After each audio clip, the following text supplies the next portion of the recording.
আসসালামু আলাইকুম এভরিওয়ান। আজকে আমি আপনাদের জন্য নিয়ে এসেছি চাইনিজদের ধুন্দুল রান্নার রেসিপি। আমরা বাঙালিরা ধুন্দুল অনেকভাবে খেয়ে থাকি, বাট আজকে আমি দেখাবো চাইনিজরা কিভাবে ধুন্দুল রান্না করে খায়। আর এই চাইনিজ রান্নাটা খেতে অসম্ভব মজা হয়। প্রথমে আমি হাফ কেজি ধুন্দুল নিয়েছি। ধুন্দুলগুলোকে ছিলে নেব। আর ধুন্দুলগুলা ছিলার সময় খেয়াল রাখতে হবে ধুন্দুলগুলাকে খুবই হালকা করে ছিলতে হবে, যাতে করে গ্রিন অংশটা থাকে। তো ধুন্দুলগুলো আমার ছিলা হয়ে গিয়েছে। এখন ধুন্দুলগুলাকে কেটে নিতে হবে। প্রথমে আমি মাঝখানে একটা ফালি করে নেব। এরপর ধুন্দুলগুলাকে বাঁকা করে টুকরো করে কেটে নিতে হবে। আপনারা নিশ্চয়ই দেখে বুঝতে পেরেছেন যে কিভাবে কেটে নিতে হয়। তো এভাবে করে আমার সবগুলা ধুন্দুল কাটা হয়ে গিয়েছে। এখন একটা বাটিতে পরিমাণ মতো পানি নেব। এরপর ওখানে 1 চামচ লবণ দিয়ে দিব। তারপর ধুন্দুলগুলোকে পানির ভিতর দিয়ে ভালো করে ওয়াশ করে নিতে হবে। এরপর পানি ঝরিয়ে ধুন্দুলগুলোকে একটা স্ট্রেনারে উঠিয়ে রাখবো। চুলায় একটা কড়াই দিয়ে কড়াইয়ে 2 টেবিল চামচ তেল গরম করে নিব। এরপর 4টা ডিম ফেটিয়ে দিয়ে দিব। এখন ডিমগুলাকে আমি ঝুরি করে ভেজে নেব।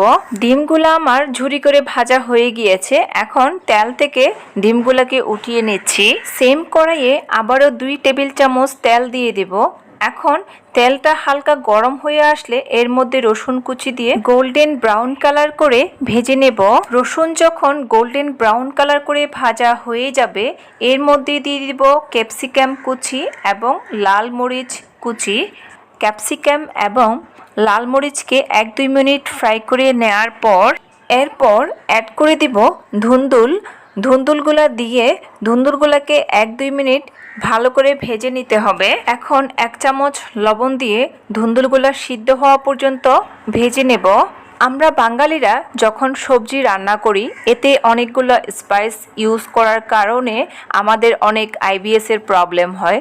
সো আমরা যদি এভাবে চাইনিজদের মতো সবজি রান্না করে খাই, আই থিঙ্ক আমাদের আর কোনো প্রবলেম হবে না।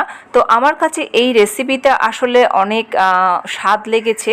আপনারা কিন্তু এভাবে করে ট্রাই করতে পারেন। তো ধুন্দুলটা আমার সিদ্ধ হয়ে গিয়েছে। এখন ওই যে আমি আগে থেকে ডিমটা ঝুরি ভাজা করে রেখেছিলাম, ডিমটা এখন অ্যাড করে দিব। চাইনিজরা কিন্তু খুবই হাই হিটে রান্না করে।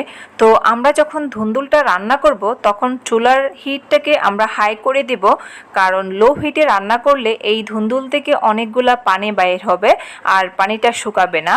তো ডিমটা দিয়ে দেওয়ার পর এখন আমি ডিমটাকে মিশিয়ে নিয়ে এরপর 1 থেকে 2 মিনিট ভেজে নেব। এরই মাঝে আমাদের ডিম ধুন্দুল সবজি একদমই রেডি। ধুন্দুলটা চুলা থেকে নামানোর আগে আমি 1 চামচ গোলমরিচের গুঁড়া দিয়ে দিব। এরপর একটু হালকাভাবে মিশিয়ে নিয়ে চুলা থেকে নামিয়ে নিব। ভিউয়ার্স, দেখতেই পাচ্ছেন আমি হাই হিটে রান্না করার পরেও ধুন্দুল থেকে অনেকগুলো পানি বের হয়েছে। এই ঝোলটা কিন্তু ফেলে দিতে হবে না, ঝোলটা খেতে অনেক মজা। এরপর চুলা থেকে নামিয়ে আমি আপনাদেরকে সার্ভ করে দেখাচ্ছি আমাদের ধুন্দুল ডিমের সবজি দেখতে কেমন হয়েছে। দেখতে অনেক লোভনীয় হয়েছে এবং খেতেও অনেক মজা।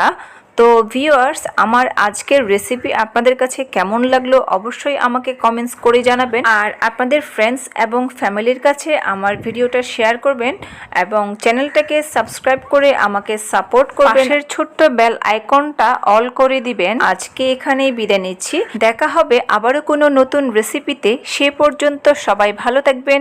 আল্লাহ হাফেজ। আসসালামু আলাইকুম।